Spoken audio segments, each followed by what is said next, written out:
Welcome to my opinion.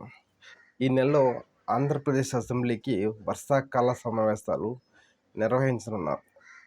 అయితే చంద్రబాబు నాయుడు గారు జగన్మోహన్ రెడ్డికి సవాల్ విసిరారు, దమ్ముంటే అసెంబ్లీకి వచ్చి మాట్లాడు అని చెప్పేసి. దానికి కౌంటర్గా సజ్జల రామకృష్ణారెడ్డి గారు దమ్ముంటే ప్రతిపక్ష హోదా ఇచ్చి చూడు అని చెప్పేసి. ఈ రెండింటిని మనం ఎలా చూడాలి?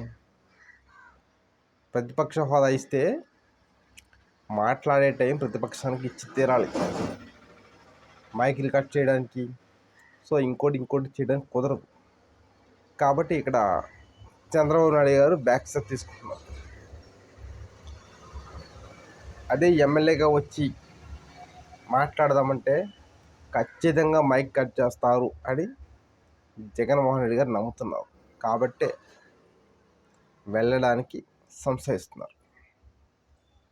సో ఇక్కడ చంద్రబాబు నాయుడు గారు ప్రతిపక్ష హోదా ఇవ్వలేరు, జగన్మోహన్ రెడ్డి గారు ఎమ్మెల్యేగా అసెంబ్లీకి హాజరు కాలేరు. ఈ రెండు కూడా జరిగినాయి. మాటల యుద్ధం అంటే మామూలుగా జరుగుతూ ఉంటుంది. సో ఇది ప్రస్తుత సమాచారం. మరి వీళ్ళు ఎవరు కాంప్రమైజ్ అవుతారు అనేది వెయిట్ అండ్ సీ.